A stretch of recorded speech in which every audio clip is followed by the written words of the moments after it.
2023年疫情期间，80岁老母亲未堪去当地照顾50多岁身心障碍后生，转甲挟持互判刑。总统以免刑无免罪来甲特赦。113、14年，因为法案审查下来失去第一立委互相征服伤害，地检署侦结有7个国民党、3个民进党立委互起诉。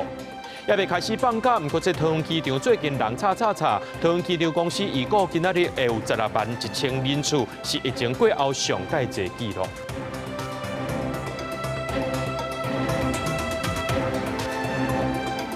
各位观众朋友，大家好，欢迎收看2月10日《新闻》，我是嘉豪。讲到台北市有一个80多岁妇人人，在2023年疫情期间，可能是未堪得长期照顾伊的囡仔，甲这50多岁极重度身心障碍后生活活挟持，互判刑2年6个月。伊审的时阵呢，这法官含委任律师拢建请总统特赦。总统在今仔日发布特赦令，以免除呢这个法家执行，用到这免刑无罪方式来解特赦，回应个案的人道处境。台北市一个80多岁妇人人林老良子，长期照顾小弟爸比在床的后生50多年，2023年新冠疫情期间确诊，好亲像因为心性未堪治，就为家己无法度去照顾，亲亲挟持后生，被判2年6个月有期徒刑。专案伫今年1月16日定案，包含一审的法官甲非检律师建请总统来特赦，总统就即发布特赦令，免除妇人人法家执行。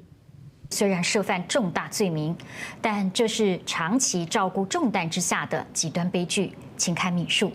决定对年迈的老母亲采取免刑不免罪的特赦，以回应人道处境。总统府表示，妇人人承担照顾责任超过50年，确诊新冠，身心状况恶化，也面临年岁大，无法度照顾重度障碍后生个压处境之下，最后造成无可挽回家庭悲剧。经看免诉，决定对老妈妈采取免刑无免罪特赦方式，回应个案人道处境。总统令发布之后，就确定说，这个部分是不用入监服刑的，所以我们就很感谢府方以及记者、社会大众的关心。民间团体呼吁政府要重视长照制度内底重度失能者照顾资源不够的问题。进入到重度阶段，那种2小时就要翻身拍背、长期卧床插管的这些病人，如果是真的照顾者已经撑不住，但又没有好的住宿型机构，那1个月只有补助到1万块钱。这个对很多家庭来讲的负担是很大。总统府强调，会用这案件会监，除了建议相关修法以外，会透过精进长照3.0政策，继续强化家庭照顾者的支持网络，接触每一个需要协助的家庭。台北地检署10日下晡已经将特赦证明书送予妇人人签收，伊表示感谢总统，因互囡仔知影妈妈无罪，应放心咯。记者综合报道。立法院伫咧113、14年的时阵，因为这法案审查发生冲突，下来杀去，第一立委互相指控伤害。台北地检署在今仔日侦结依照伤害、过失伤害等罪，起诉谢良介、廖伟雄、柯定君、黄建和、黄仁、林淑芬、林楚英、王芳美、陈玉珍、郭建明，有7个国民党的立委呢，3个这民进党立委是检方侦办国会冲突案件以来起诉上济立委的记录。新近开收钱收杀，民进党立委沈碧阳被8起的主席台，刷去国民党立委柯定君为人墙扭落来，致使沈碧阳倒头栽摔伫土骹。立委郭国文嘛，互真侪人为杀落来，现场立委喊叫救护车。113年、114年调野立委真侪解相拍。113年5月17日，立法院审议国会改革法案。民进党柯志伟指控予国民党廖伟雄、柯定君、黄建和为关键的主席台杀落来。过1礼拜，立法院审议国会职权行使修法，民进党立委林淑芬加上民众党立委麦玉珍嘛相拍。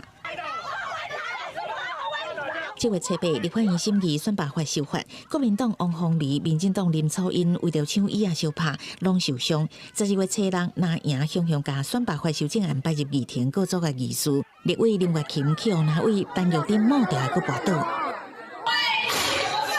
那是去年3月25日立法院审查公投案，民进党团总调郭建明用拐仔卡倒顶，拐仔飞去击到刺卡心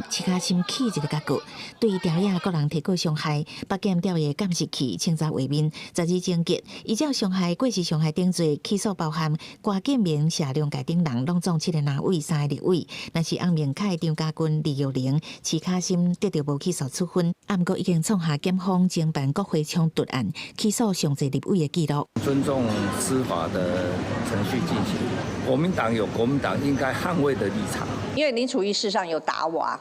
他先动手，那所以呢，如果林楚瑜也被起诉的话，那我想我未来还是在整个的司法上，我会继续做努力。立法院国民党团书记长林派雄表达谴责，批评民进党司法清算是拍人化救人。林草因讲，会伫法庭证明王凤仪才是使用暴力的人。林国钦是批评陈玉珍是恶意伤人，绝对唔好解。以告指报就是不应该要有这样的暴力的行为产生，而且尤其是国会殿堂不应该去示范这件事情。另外，前民进党立委林国成去年出席反罢免活动，演讲情绪激动，5个大声骂总统赖清德。要甲赖清德讲，我咧。赖总统对这件代志解决，北检依照公然侮辱罪嫌起诉林国成，见车判重刑。林国成回释地表示，唔对爱认错，绝对袂走险，尊重司法程序。记者采访报道。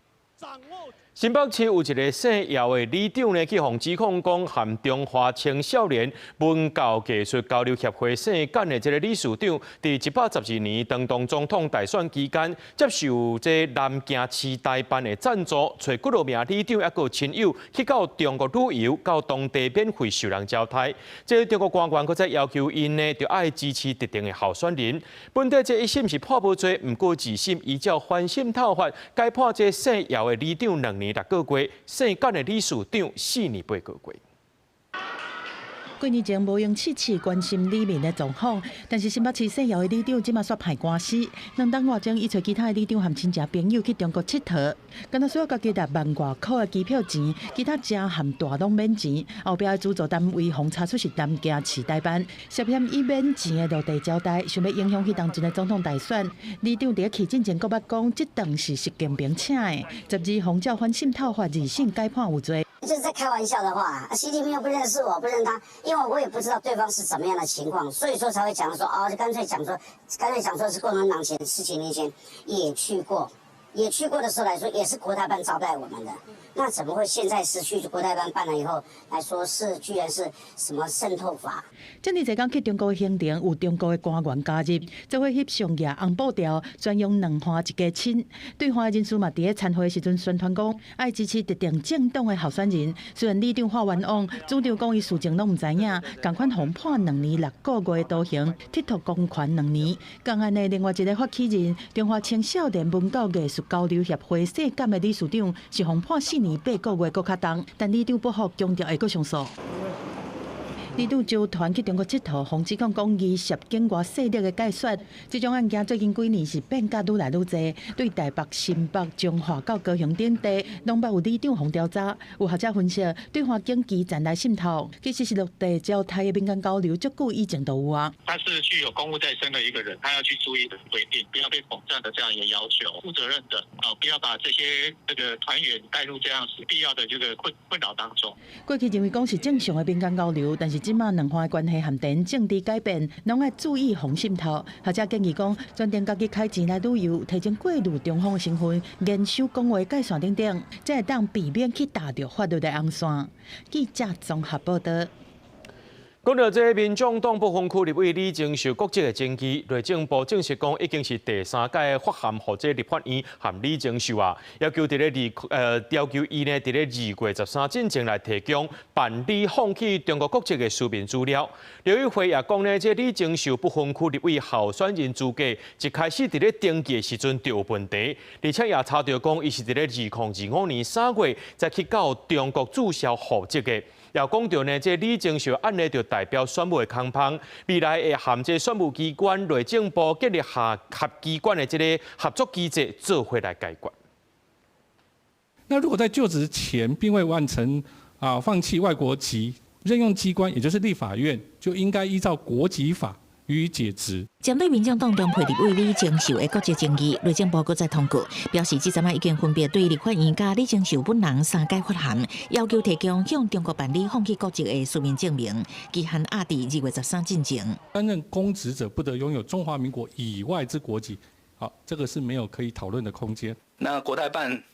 也有公开表示，不会让他注销中华人民共和国的国籍。陆方在剥夺他在台湾担任立委的权利，我们还是会用最严格的方式来处理他的所知。那国籍争议，中配的参政权爱伫台湾实施满10年，不过李清秀刘委会证明伊违反两法条例。2024年1月立委选举投票，甲较早进前登记做候选人的时阵，也有兑换户籍，一直到2025年才放弃，所以当时伊无候选资格。根据两法条例第91条规定，伫中国有色户籍，也是有领中国护照的，失去伫台湾选举罢免、担任军职、公职的相关权利。条例修正施行日开始6个月内，爱注销中国户籍，可向内政部提出相关的证明，才袂失去台湾的身份。2004年的时候，两岸关系条例经过一次修改，所有的取得台湾户籍的大陆人士，他都必须缴交除去大陆户籍的证明。中间经过蓝绿政党的替换，我可以说并没有完全被执行，所以才会留下了12000多件。李珍秀就是其中一个。选务机关在进行他的资格审查的时候，不会来征询相关的行政机关。那我们今天也发现说，的确存在一个制度运作的一个漏洞。对这件代志，民众党立法院党团表示，去年有差不多1.2万个中配补交放弃户籍证明，即个监工这人伫2025年进前的年资拢无法度准算。立委会表示，年后会邀请跨机关协调整合，协助选务机关甲内政部建立合作机制。记者蔡报道。台北市副市长李四川宣布2月底请示3月投入这新北市长的选战，也讲到这南北合是真重要的。不过，已经讲要选新北市长的黄国昌是强调，双方是君主之争，家己绝对袂做副手。也若伫咧新北市做几多任立委的民进党新北市长参选人苏巧慧也讲，不论对手是谁，拢有准备。备战2026地方选举，国民党新北市市长人选虽然还未正式提名，不过经过现任市长侯友宜介入协调，会由现任台北市副市长李四川表态争取，强调当仁不让，顺势而为。李四川会伫2月底请示3月投入选举，就连原本争取党内提名的老何人嘛，改做全力支援，小天作战。侯市长的这一个支持，对他8年的这个施政，说实在是值得我去学习。那也谢谢刘荷兰副市长跟这个侯市长的这个支持。我说过，川博不管在哪里，我都全力支持他。过去总是对李四川参选话讲要家己揽条条的周万安嘛决定放手，甚至笑讲要连新歌送给川爸。不过国民党人选敢是要南北合作，话讲要做上强战队的民众党主席黄国昌，搁一届向大家讲有信心，家己是新北上好的选择。如果假设是川博出现的话，我不会担任副市长。6都之中人口最多的，那绝对不是任何一个人就可以处理完所有新北市大小事。大家的面试官一样是400万新北市民，所以我从参选以来就按照规划好的节奏，陆战和空战并重，无论对手是谁，我们都已经做好准备。另赢这方面，民进党新北市市长参选人苏巧慧表示，会继续带新北队行入大家巷仔内，以公立、国中小营养午餐免费等等的6大福利政见，争取更较侪市民支持。记者综合报道。立委陈定辉要代表这民进党选台南市长，进前初选阶段，网络顶头有人成立陈定辉后援会。不过，这个后援会呢，伊唔是官方的民策社团。最近，所有人伫咧顶头铺文讲，这前行政院发言人陈宗彦的病情，拢该压开啊！啊，那陈定辉在今仔日已经去报案，讲要告这个发文的人。民进党的陈定辉日前甲伊互动翕相，一透早陈定辉去台南正统路里门新目标替活动赞声，除了拼说拍市长选择，嘛经党内大家候选人的声势，无影响伫网络顶出现，真侪咧破陈定辉想要巴结伊，叫培奖团用陈定辉做主角，成1.2万人加入，煞互主角发现地，这原因是非官方的培奖团内底有人写一寡口舌的话，警惕前行政院发言人陈宗彦的病情。是因为过去你是针对陈廷飞，可是这一次你居然然把陈宗彦，我相信大家都在帮他集气，希望陈宗彦要赶快好。可是呢，你却用这样的一个伤害陈宗彦的方式，然后呢去做无谓的一些这些抹黑，甚至是不应该做的行为，所以让我很生气。陈廷辉唔拿公开作品背会12透早10点，伊的助理嘛代替去甲警局报案，采取法律行动。本分局已受理报案，积极侦办中。我不相信，他真的是很好的市长，因为他服务很多年了，20几年了。陈廷辉强调，这个网络顶的社团已经发布真侪个消息，有好的言论，冇伤害造谣的，无论是伊家己也是团队，当讲甲面册平台检举真侪届，迄阵也有人挑工咧讲一寡伤害言论，今麦透过提告，希望司法查明对方真正的动机。记者苏台南采访报道。高雄市动保处长叶坤祥去互指控，讲私底下接受业者招待，这宠物店开早的时阵拢放水。高雄地检署过车发动搜查约谈，这处长50万交保，也那业者是200万交保，拢限制出境出海。这叶坤祥呢已经互调离开主管的职务啊。我们动保处派员到畜牧场，然后被动式监测。徛伫议会温温甲机关报告工作进度，高雄市动保处长叶坤祥平常时做人真热贴，就算是动保处的活动也真少出现伫镜头前。不离过高雄地检署接到线报，讲叶坤祥敢若私底下接受宠物店业者招待，对细数的业者放水，暗号其摕到特定宠物的营运机构。检方伫月初发动2摆敲催，同时约谈叶坤祥、业者甲相关的承办审议委员等5人。审问了后，认定5人涉嫌违反贪污治罪条例，分别以5万到200万不等的金额交保。传唤相关被告与证人后，就叶姓及苏姓被告各交保50万、200万元，并均限制出境出海。根据了解，细数的业者是南部一间大型的连锁特定宠物店头家，因为特宠业的申请规定严格，所以就找叶坤祥来斗3工。检调查出，业者捌防检举动物保护问题，叶坤祥事先甲客载项目讲互业者知，然后就安排姓吴的审议委员，伫咧审查的时阵放水和过关。李市府接到消息了后，也随甲叶坤祥调离主管职，市府强调会全力配合调查。本案目前已经在司法侦办程序中，为了维持动保处业务运作的稳定，原动保处处长已经调离主管职务，并由农业局许明章科长与动保处段副处长职务对调，并由许副处长代理处长，以确保各项业务的运作正常。市府表示，目前司法已经伫咧侦办当中，因尊重检调的调查，若是真正查证是事实，市府一定会依法严格处理。记者柯家族副小勇高雄采访报道。来看屏东的小琉球，伫咧2024年的时阵，捌发生过粪扫危机，因为找无业者愿意来再粪扫，规个小琉球是囤超过600栋的粪扫。原来呢是这背后有乌道伫遐插手。检方调查发现，讲这细里查甫人所带头的犯罪集团，长期以来甲3个业者讨这回馈金，拢总甲人讨576万。若准唔互因呢，就会迫害因的基居。屏东地检署也起诉这4个嫌犯。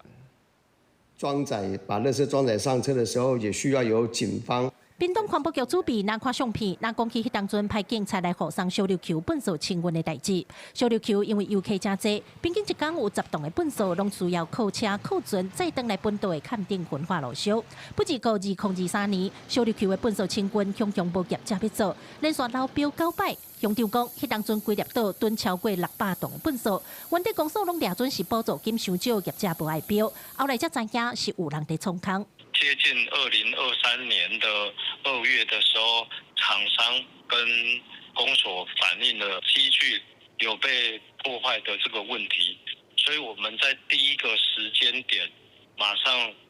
把这个事情反映给屏东县政府。检调单位介入调查，嘛查出是有犯罪集团伫后壁操作。检方指出，细里的查甫人带头要求粪扫清运业者一栋爱交600块的回馈金，若无就要违准判察抗议。3间业者自2020年起，3年来拢总共落连576万。查到检方对细里的主嫌等4人正式起诉。环保局表示，迄阵小琉球粪扫囤2个月再卖出去，官府会当讲是总动员，就连警察也来护送粪扫车，才顺利解除小琉球的粪扫危机。当时动员了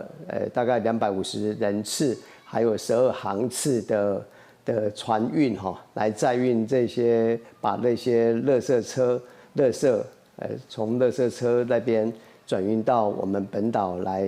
做处理。检方按照恐吓处在罪对4名嫌犯起诉，其中4例的主嫌被认定恶意重大，落人的行为严重影响小琉球上万人的生活品质。检方向法院求处3年6个月有期徒刑，同时没收不法所得576万。记者柯宾柯家族赵用屏东采访报道。讲到网前馆长陈志涵开的健身房爆出霸凌加性骚扰9日的歹代，有受害者指控讲，伫咧2024、2025这2年呢，第3顶保管也个一个泸州馆受到性骚扰，佮逼伊着爱签这自愿资质，伊就向这新北市的劳工局申诉，因那这劳工局表示讲已经介入调查了。民代被受害人 A 小姐蔡指控馆长陈志涵经营的新结束和健身俱乐部出现集体霸凌、性骚扰女教练的代志。A 小姐指控2024年7月，伊到3顶保职馆来任职，去店长追求，伊拒绝了后，工课就去用挑战，身心受创，搁去用逼咧签自愿离职书。2025年5月，伊到泸州馆来任职，无想到搁是恶梦一场，搁一届拄到检举性骚扰，嘛搁去用逼咧签自愿离职书，互伊精神状况恶化，引起惊吓症，爱去病院会诊。馆长说他已经做出了惩处，可是我是非常傻眼的，就是好，这些惩处跟我有任何关系吗？你爱惩处不惩处，跟我关系吗？这件事情有被解决吗？A 小姐不满代志到当无得到任何一句实例，一直到代志伫网络传开，新结束限伫今年1月才成立性骚扰调查小组，通知当事人。A 小姐是以身躯无爽快、无到场，馆长伫咧12早起透过直播回应，讲公司已经有处罚对男教练实施性平教育课程10点钟，去代过一支警告函一封。我们现在把所有程序都做完，做完了之后呢？如果他再犯，公委听嘛，现在的法律就是这样，我们才可以依法去开除这个人。等于从2024年至今，只有在从网络上这件事件曝光之后，成吉思汗才为了舆论的处理介入调查，所以非常事实明确，他们就是正式的触犯了法规。馆长强调一切依法处理，不过民代这期新结束和代志闪了一档，等代志开始发酵才开始处理，已经违法。A 小姐嘛决定向新北市劳工局申诉。应该是近期才通报的，因为他们上面写的是1月份才接获 A 小姐的申诉，那当然这也是劳工局要去厘清的一个重点啦。根据性别平等工作法雇主接到申诉，或者是有听到发生性骚扰的代志，拢爱采取马上有效的纠正甲补救措施。啊，那劳工局表示，除了查明规件代志的经过，卖调查馆长是毋受消极处理，若有违法上当会当罚100万。记者综合报道。来看标题，有一个84岁姓黄的老大人，昨暗骑这电动辅助车，伫咧国道3号德南交流道骑正向，互两台轿车撞到当场死亡。另外，昨下晡呢，伫咧南投一决潭的宽湖公路，也有一个民众骑奥多摆同款骑正向，撞到一个骑脚踏车的学生囡仔，2个人拢着伤送病院。车伫咧国道驶，远远就看到车顶正向驶过来，有辆车发觉赶紧闪。路上有奥多摆。另外一只车嘛惊到，发现正向的是一台电动的三轮车，不过后壁2台车闪袂赴，先撞到电动的三轮车，零件是散到规涂骹。电动三轮车的驾驶是当场死亡。代志发生伫11暗时6点外，国道3号北向120公里处苗栗德南路段，84岁姓黄阿伯骑电动三轮车，为德南交流道北向出口正向入去国道3号主线。一辆电动代步车误入国道，遭车辆撞击。经救人员评估，电动代步车驾驶已明显死亡。不明原因由竹南交流道北向出口匝道逆向骑乘，与潘南85年次驾驶自小客车及陈女89年次驾驶自小客车发生碰撞。这件车祸嘛造成其中一个轿车的驾驶轻伤，调查的原因，警方还阁进一步厘清。另外，伫咧南投一决潭宽湖公路嘛发生正向的交通事故。因为浪个力伤大，技术摔伫涂骹。11下晡5点外，第21架线伊达消往日月潭路段，迄时车辆一个排队，不过一只奥多摆强正向下过双黄线，弄到一只脚踏车。于事故地点跨越双黄线，与对向车道之脚踏自行车发生碰撞，现场双方当事人均受伤送医。警方表示，脚踏车技师是一个国校的学生，身体有真侪架拢挫伤。正向的奥多麦技师会依照道路交通管理处罚条例规范详细调节，要告等待厘清。记者综合报道。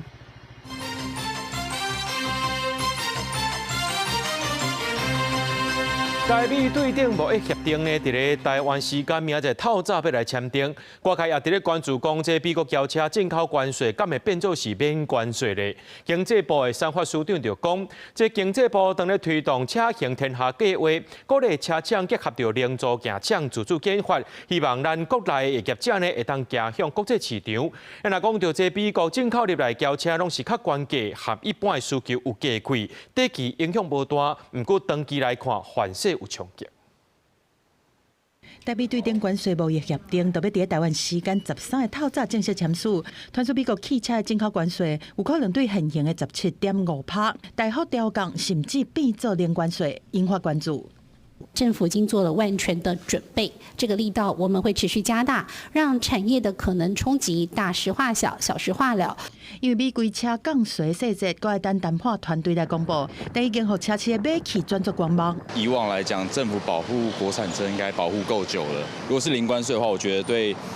消费者来说是好的。想要在短期内冲高销量，去达到他的目标，还是说他觉得应该要守住他应该守的利润？那这个东西可能就是看车商怎么考量了。哪怕是关税是零关税，我们都是觉得就是差那个20万、30万、40万。那对于滞销的车种或台湾不流行的车种，你哪怕减个50万、70万。都还是没有人会购买的。经济部三法署长邱求辉伫面册发文指出讲，美国汽车进口关税有机会大幅调降。经济部规划推动的车行天下计划，鼓励车厂结合零组件厂自主研发出口。若是成功，台湾汽车产业会行向国际；若是失败，就有可能归零。已经是无退路拼死活。因为我们过去台湾的关税有17.5这样的一个保护，假设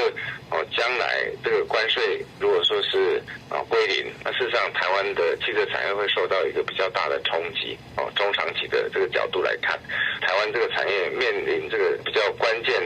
的这个发展上面的一个挑战。邱求辉初步评估，因为美规的进口车主要是以特斯拉是双 B 这汽车为主，单价是伫200万到500万之间，属关价车，和台湾选择的汽车是明显无同。短时间内无啥会影响国内的汽车产业，但是中长期一定会有冲击。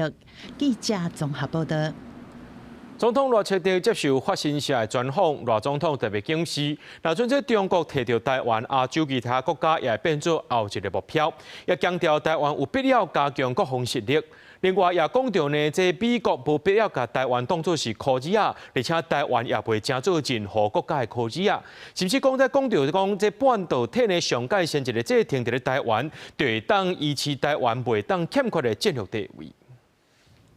总统赖清德7日接受法新社专访，讲到台欧台美关系、甲国防量化、半导体产业等议题。赖总统特别示警，若北京夺取台湾，而且受威胁的就是日本、菲律宾等印太国家，下一步就可能影响美洲甲澳洲。我们想要达到任何一天对中国来讲都不是侵略台湾的好时机，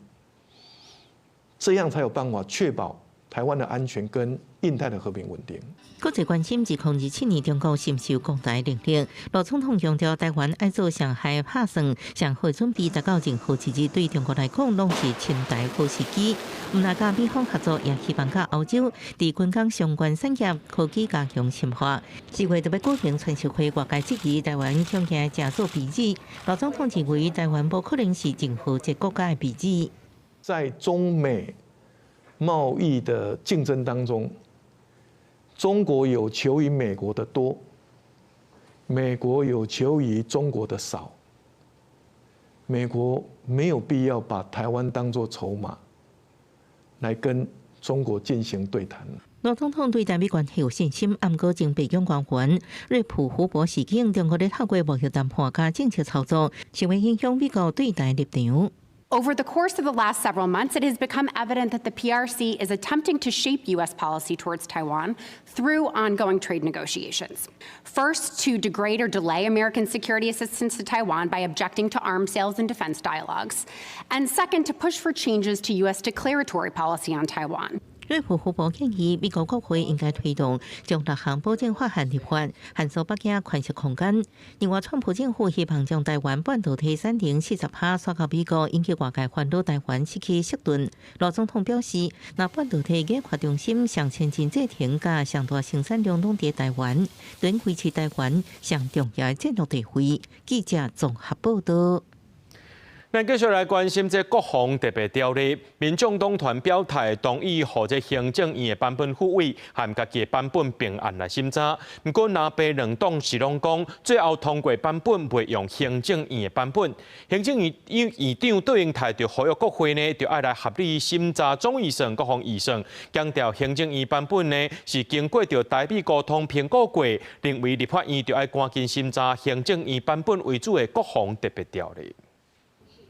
在以总统大清德这个三军司令开记者会，向国会发声，爱赶紧审查1.25条国防特别条例。行政院长杜英台昨日也伫行政院说法讲会，各呼吁国会以后爱合理审查总预算、国防预算。我真的诚挚的希望在野党不要再党，让国防预算能够紧速的复委，而且经过国会合理的审查。 民众党团已经表态同意和正议版复会，甲因的版本并行审查。总统团认为这叫希望，不过国民党团也咧整合讨论因的版本，要将要求美方的实际具体交会时间保证入法。不管是在我们的党内，或者是跟民众党，我们都会做充分的讨论之后，比较务实的版本。在新会期的程序委员会能够看到这样子的想法付诸实行。 南北拢有过最后通过版本为是正议版，行政回应，军事采购是政府对政府，正议版是代表经过紧密的沟通评估，因为应该赶紧审议通过正议版为主的国防特别条例。参谋总长梅亚苏则以水平国军战术建构都是具质量能。国防特别条例内底对美采购的拖式飞弹、标称反甲飞弹 M109A7 自走炮、舰地、新俄 ISR 系统，拢一定要有。台湾急切需求的项目。 当然还是以直接能发挥战力的系统为主，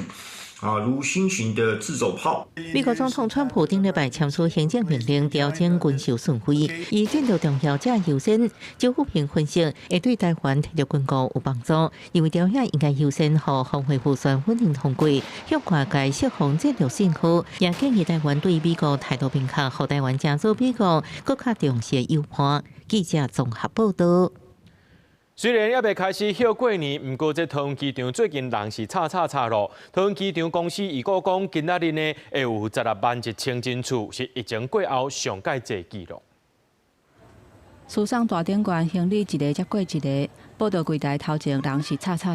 因为新正年假伫要到啊，出国旅客明显有变较济。桃园机场还阁捌传出行李输送大，因为记载袂调，造成大量行李卡关的问题。桃园机场公司预估，12个利运量会达到161000间厝，是疫情了后的新高。那会担心吗？哦，会。过年啦。怎么说？就是感觉大家都在出国。今天是有提早来吗？有啊，我们通常习惯都提早大概2、3个小时过来，这样子。为什么会想要提早？因为怕有些临时状况啊，就是有时候可能太多人，或者是有时候临时什么东西没带，至少有机会可以补救这样子。假期都要开始，机场出入的人潮明显增加，旅行业者嘛预估休困日会搁再创下高峰。今天我们预估呢，大概会有16.1万人次。那其实这个数字已经创了疫后的新高哦。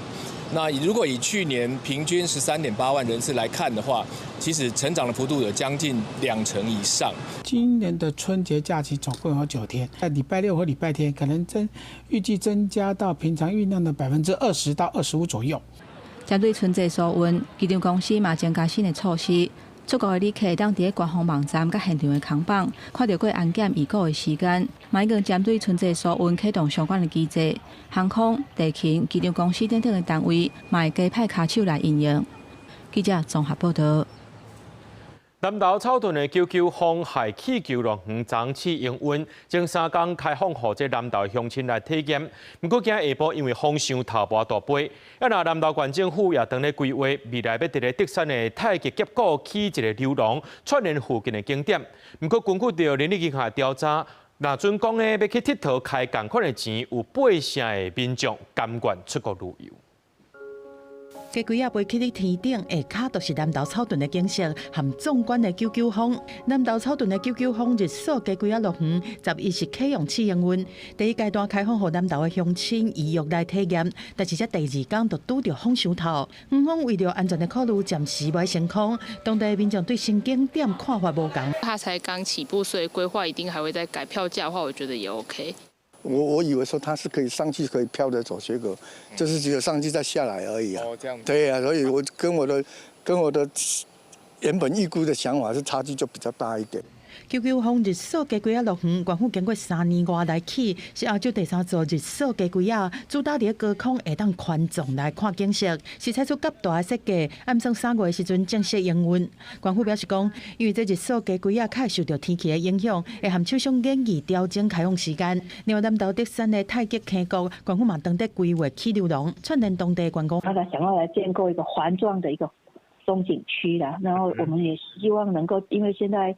那个旅游都强调低碳，所以我们也要兼具低碳啊、景观体验等，还有我们地方一个产业的一个活化发展，跟整体周边的一个串联啊。那因为整体来讲是这个交通的问题哦，是要事先来规划的。南投县即马真侪观光景点做伙要做，或者就是讲除了爱重视在地的连结性，交通的接送含景点的串联嘛要加强，这当避免心息过后就无啥物人。虽然地方政府展现企图心，但是根据人力银行的调查，在同款的预算条件之下，敢若有免2成的民众选国里。如果是2天1夜的单人旅行，平均大家觉得合理的预算大概是3135元，但是在我们的调查里面，大概有58%的民众其实是给出了3000元以下这样子的答案。交通部观光署表示讲，今年会针对国际订游客予因奖励，而且加强品牌化经营，希望唔那是予来台湾的国际旅客增加，嘛予本国的旅客选国里的意愿会当留好调。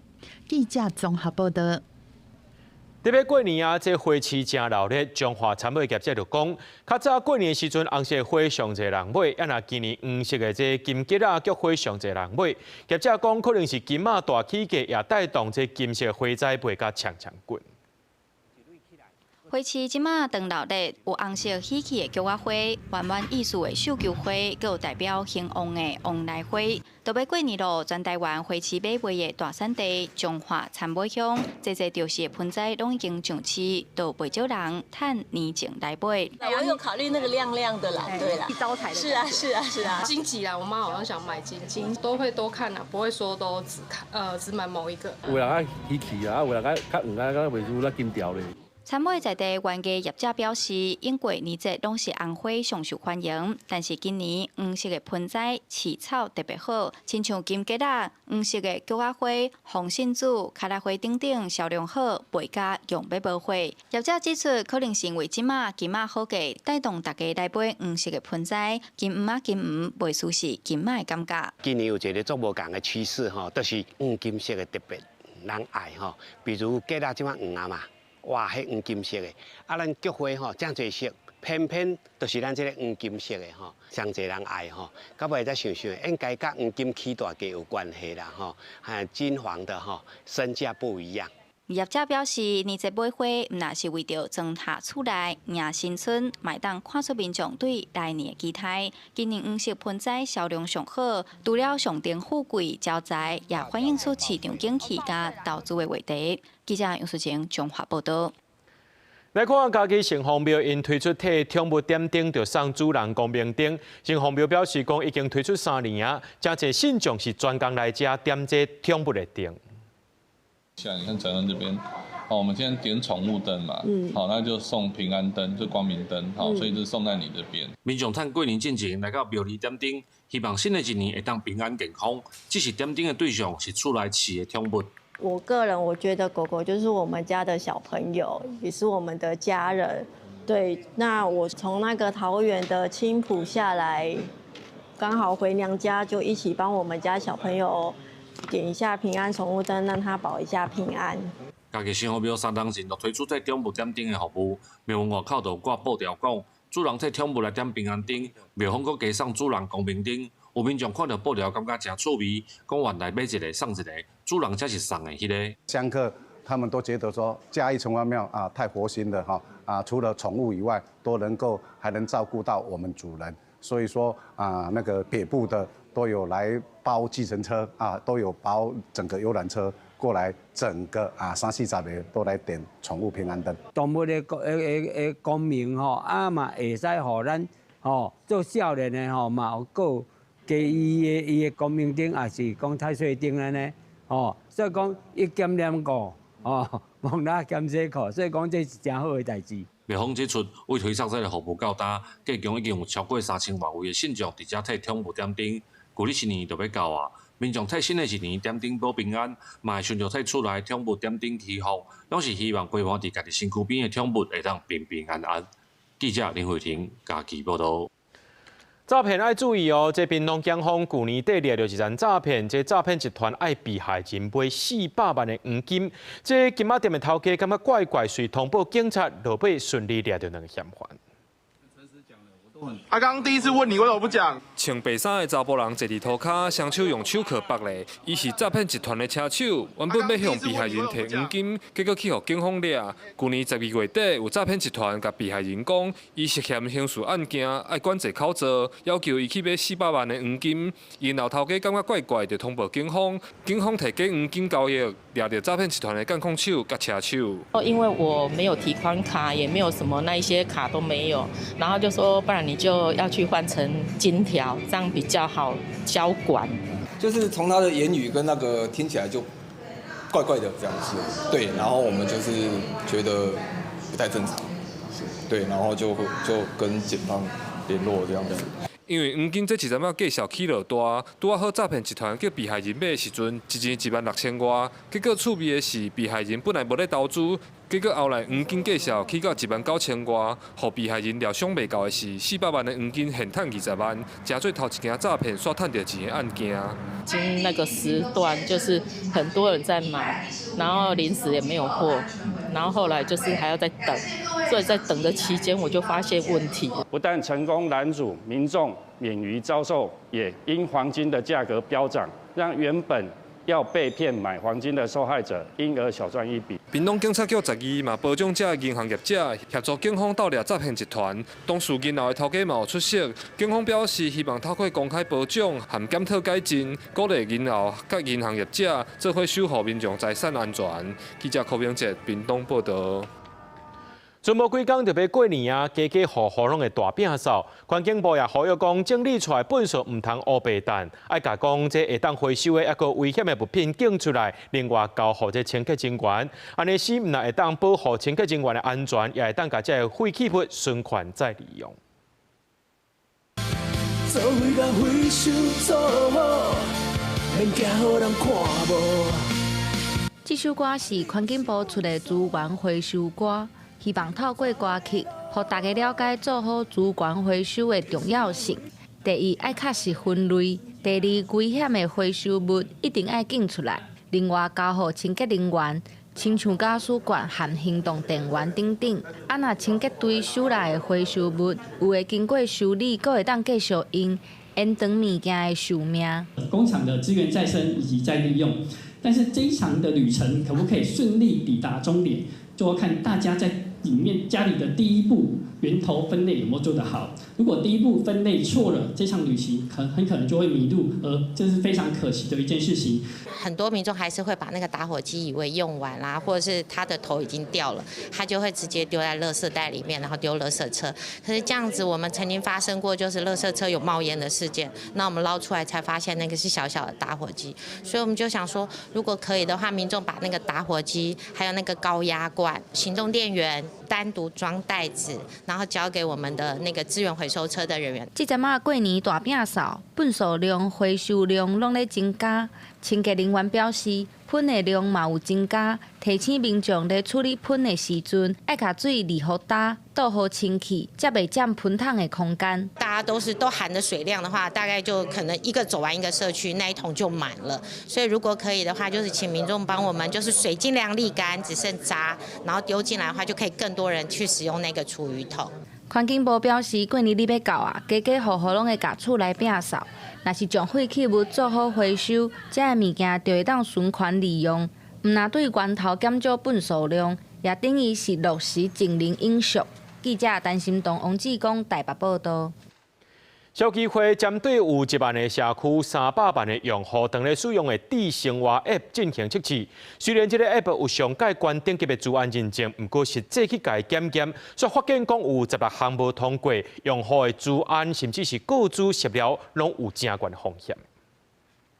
不管是包括代收、缴费通知，还是家电维修与药等，拢会当利用手机App 智慧社区平台一站办得好。不过消基会最新调查发现，这款智生活 App 有资安的问题。业者虽然讲已经通过 MAS L3 最高等级资安标章，不过实际检测有16项无通过，恐惊予1万个社区300万住户的个资互人知。把这个用户的一些电邮手机号码那它这个执行完之后呢，还留存在这个手机的这个记忆体里面。消基会甲司法部国家资通安全研究院合作，针对智生活的 App Android V4.1.0 加 iOS V4.2.0 版做测试，发现停息码甲日志动无落实加密还是清理，骇客真好偷摕手机的敏感资讯。另外9月时阵欠缺再次验证加防陷的保护，攻击者会当假做界面拐丢掉，偷摕金流权限。管理部分运输宣告无齐全，消耗连线会互人劫持的风险。因为资讯安全没做好其实整个你就跟吃到不良的食品你会拉肚子，你的资料会被泄露，你的隐私啊，还有可能你的手机或电脑会被受害。资安的部分，我们有申请通过是 MAS 的标章，行动应用通讯这边的标章。然后另外的话，我们也有主动送检的是国际标准的 ISO 27001。那我们今年的话，27001跟27701也都已经有通过认证。业者回应指出，会定期检视资安防护，确保用户的安全。消基会是建议政府应该针对高风险的 App 实施年度无定期检测。若是有 App 通过检测了后，短时间内发生重大漏碰，应该追究实验室检测无实在责任，搁撤销业者资安标章。上重要是爱建立公开透明的确实通报机制。记者采访报道。咱来看国际新闻，讲到这俄乌战争已经战4年了，这乌克兰敢会举办这总统大选呢？金融时报指出讲，美国介绍有施压乌克兰，爱因伫咧今年办选举。不过，这乌克兰总统泽伦斯基是来背会，强调讲除非停火，而且佫会当保证安全。若无战争的时阵，是无可能会当投票的。若讲到这罗西亚呢，是继续攻击乌克兰，出动这无人机，受人攻击徛家只有一个有心的妈妈奉救出来。一栋人家厝伫咧轰炸当中着火，迄时厝内住一对翁仔某甲3个囡仔，厝边时伫甲土角乌河开，甲有心的查某人救出来。不过各样的翁婿甲因2个囝拢不幸死亡。哈尔科夫边境城镇博霍杜西夫10日暗时互罗西亚无人机攻击，乌克兰空军表示，罗西亚射129架无人机，其中112架轰击落来，不过其中1架造成1口罩5个人严重的伤亡。Ще плакала, але до дитини він вже, на жаль, не встиг дістатись, діти загинули. Жінка була відправлена до лікарні, їй надали там першу допомогу. Зараз вона перебуває в жахливому стані. 这口罩为着闪战火，才打搬来遮，想袂到所发生悲剧。当地政府嘛宣布，规个城市哀悼3天，人道援助团体嘛协助居民修理害去的厝。乌克兰总统泽伦斯基表示，乌克兰已经准备好伫咧美国甲中立国进行谈判，而且拒绝前往罗西亚也是白罗斯。伊呼吁美欧就要团结，甲罗西亚施压，若无这场以安全为主的停火甲大选，恐惊会一直延前。Ми приходимо до виборів тоді, коли є всі відповідні гарантії безпеки. Третє, я завжди казав, що питання виборів підіймають ті чи інші партнери. Україна сама ніколи не підіймала, але безумовно ми готові до виборів. Я казав, дуже просто зробити. Зробіть ceasefire, будуть вибори. Тобто це питання безпеки. 2022年罗西亚入侵了后，乌克兰就实施戒严令，选举全面停止。不过，泽连斯基总统的任期到2024年就已经满。罗西亚一直质疑伊的合法性。根据英国媒体《金融时报》报道，乌克兰政府会当伫2月24日宣布举行总统大选，加和平协议公投，甚至传出。 美国政府施压，要求乌克兰要伫今年5月15之前举办总统大选，若无，美方承诺的安全保障可能会有变数。不过，泽连斯基否认这项传言，强调选举的唯一前提就是确保安全，要达成安全真简单，就是先建立停火协议。公司新闻陈伟仁编译。 希腊的房地产市场继续因为经济转好所来大起，税出的人因为租金伤过悬，找无厝通住。事实上，伫咧2014年时阵，为着吸引外资，有推出黄金签证，一寡投资者拢再来到这，也让这房地产市场的问题愈来愈严重。 28岁的新田夏基是一个犯罪学者。去年，伊甲朋友做伙伫雅典市中心生活机能良好的社区，找到一间公寓，月租金700欧元。几个月前，小友搬走。中国厝主的代表律师通知伊要起厝租700欧元，相当是伊一个月工作收入，伊实在负担袂起，只好把好款的搬去甲姊妹做伙住。 Είμαστε όλοι εκτεθειμένοι απέναντι στον κίνδυνο του να μείνουμε στο δρόμο. 2009至2018年的国际危机了后，希腊经济上歹当地回升，房地产的价销大起。不过，大部分的人收入赶袂赴物价飙升的速度。希腊中小企业研究所的报告显示，有超过83%的希腊人根本都欠无钱。 租赁服务业者的资料显示，2019至2024年，雅典的厝租平均起超过50%，薪水起价幅度是27%。2014年，政府为了吸引外资，推出黄金签证，嘛是地区买无厝的原因之一。移民部的资料显示，为2010年代中期开始，外国买主收购的房产数量有2万栋，而且主要集中伫雅典。另外有15万间主体，互人变更做短租厝，专门 予游客租用。根据统计，全国各主要城市所欠缺的大房总数有18万。公司新闻王慧文编译。柬埔寨公开最近这几礼拜打击诈骗的成果，当地政府表示讲已经抓到200外个诈骗中心，也带媒体参观其中一个诈骗地点，这内面设备是真齐全。当地政府也讲呢，会伫咧4月进前清除所有的诈骗据点。 对玻璃窗看入去，天棚已经落落来，阁有几排电脑，桌仔顶阁有教人要安怎共变钱的文件，阁有互人摕来敲电话用的假音亭，甚至有假警察局甲银行的报警，现场是乱吵吵，会当想到警察讲入来迄当阵，大家是走甲偌尔两倍咧。ក៏ប៉ុន្តែនៅពេលដែលគាត់ចេញគឺយើងបានដាក់កម្លាំងដើម្បីហុំព័ទ្ធទីតាំងអញ្ចឹងទាំង31អគារនេះគឺនៅបន្សល់សម្ភារៈដូចជាកុំព្យូទ័រនិងទូរស័ព្ទនៅតាមអគារទាំងអស់នេះពីព្រោះយើងអត់ទាន់បានធ្វើការឆែកឆេរទេ 路透社记者月初伫咧泰国甲柬埔寨边境一个去用抄的所在，看到一个文件，有一个73岁日本退休人士的资料，有伊的电话号码甲银行的存款，佮另外一个讲家己去用家暴的美国查某人。那路透社记者联络这个日本的退休人士，对方讲伊是接到电力公司的电话，警告伊若无提供银行的资料，就会去互断电。伊虽然无汇款，但是对话的时阵却将伊家己的资料漏泄出去，这实在是互伊足恼的。 全球的诈骗产业链已经骗上10亿个美金，这届嘛是真罕见，互大家会当看到内底模样。កាលកំណត់មួយជាក់លាក់នៃការបោះសម្អាតបណ្ដាទីតាំងទាំង compound scam ក៏ដូចទីតាំងផ្សេងទៀតដែលលាក់នៅតាមបណ្ដាលំនៅឋានរបស់ប្រជាពលរដ្ឋ成功将重大跨境赌诈犯罪集团头目陈志从柬埔寨金边押解回国。这几年东南亚正做全球网络诈骗的中心，大多数拢是中国的犯罪集团的营运的，甚至有人口贩运的受害者正做是员工。这据点伫咧柬埔寨、寮国、菲律宾、泰国甲缅甸的边境当中有。泰国伫12月空袭，也个经过柬埔寨打击行动了后，超过10万人离开。公司新闻吴文玲编译。 咱做伙来看明仔载天气。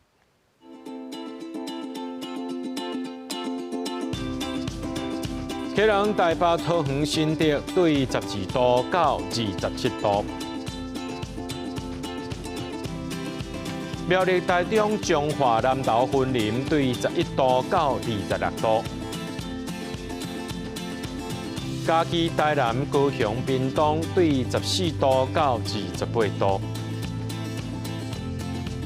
宜兰花莲台东对15度到25度。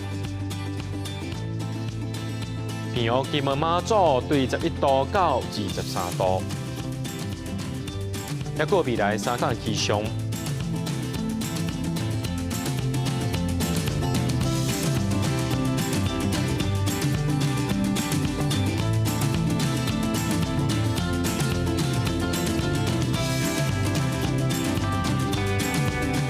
感谢观众朋友收看今日暗新闻，我是嘉豪，明仔暗时7点咱再相会。